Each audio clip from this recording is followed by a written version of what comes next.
Hello everyone, this is Maurizio, editor-in-chief of Power Electronics News, and today I am here at the PCIM for a new episode of Wind Down Friday, and I have the pleasure to be here with Peter Wawer, Division President Green Industrial Power at Infineon. Hi Peter, welcome Hi aboard. Maurizio, thanks for inviting me. Happy to be here again.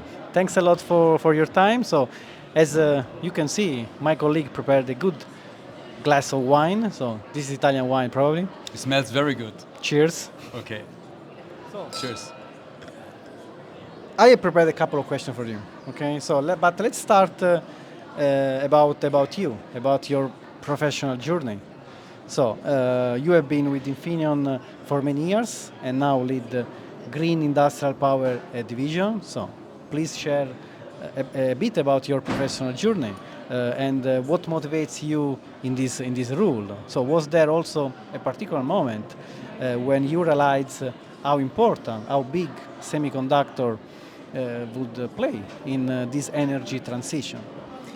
And that's a good question. Maybe if I look back into my professional career, I started to study electrical engineering.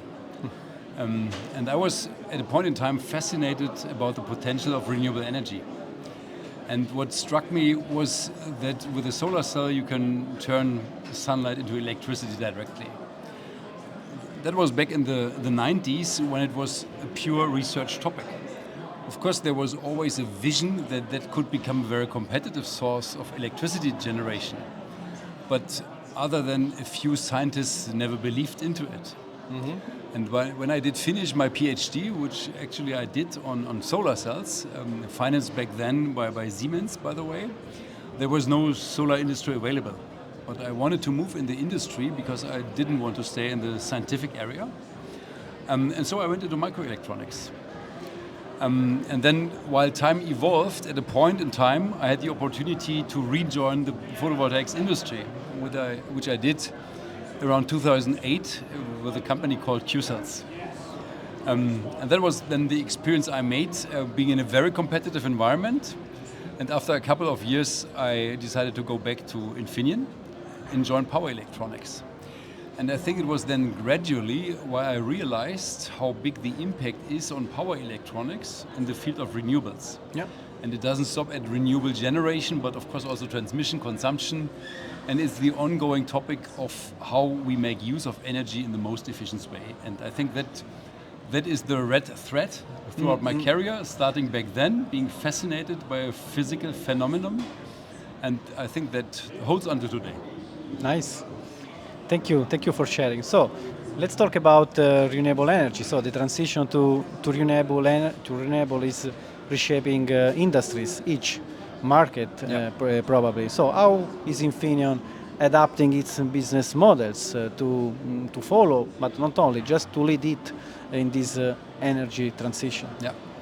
I think, as always, for different applications, we need to provide cost down. And the cost down is either on the manufacturing side, but in semiconductor in general via innovation. And that's the thing which is now holding our competitive position since many, many years. That we, of course, together with our competitors, providing more cost efficient, more competitive solutions to our customers. And I think we see the very impressive examples related to new materials. For example, now seeing the move from silicon IGBT towards silicon carbide, which helps to provide massive cost down on the system side.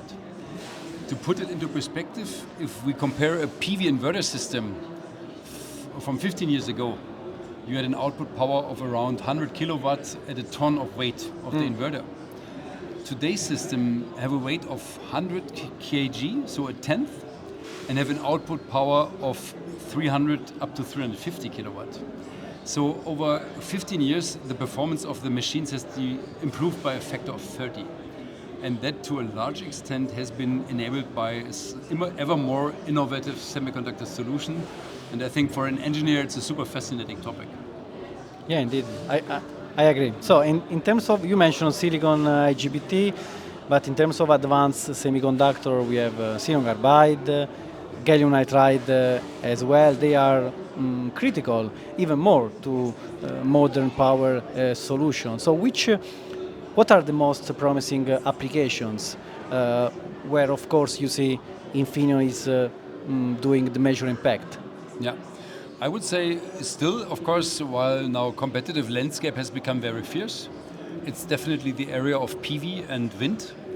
Both applications on renewable energy generation will continue to grow in the next 10 years plus. Still a huge growth potential is foreseen, and we have to become and stay competitive in this area. But there are other very interesting dynamics, like for example the energy distribution. Yep. The energy grid and the investments into the energy grid has become a bottleneck. And also here, the energy grid provides a huge bunch of opportunities for semiconductors. And one specific topic is the trend towards DC grids. That's also a dynamic which I see will be driven by data center operators, because also here the need for the AI data centers to ever increasing power density drives for the adoption of DC microgrids. And that is again another very interesting opportunity to make use of semiconductors. For example, changing from electromagnetic circuit breakers towards semiconductor solid state circuit breakers. We now have announced the launch of our JFET product, which is perfectly suited for this application.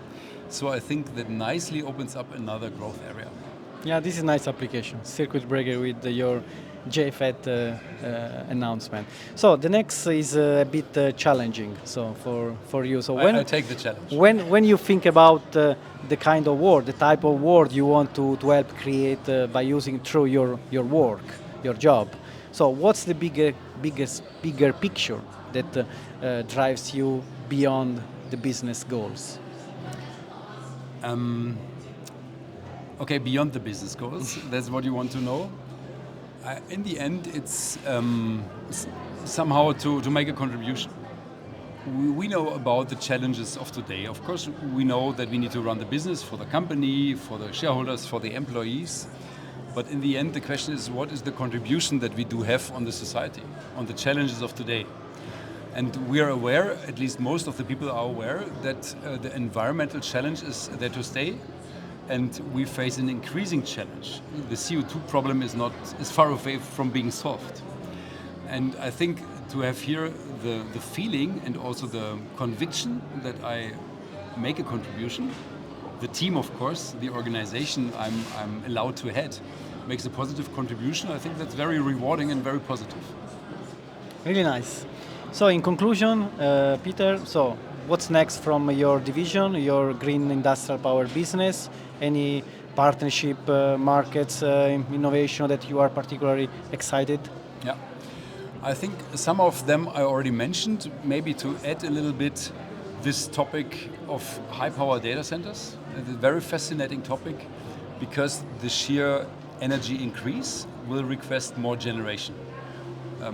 The most advanced data centers are assumed to consume up to gigawatts of power, which is an unimaginable amount we could have not imagined a few years ago.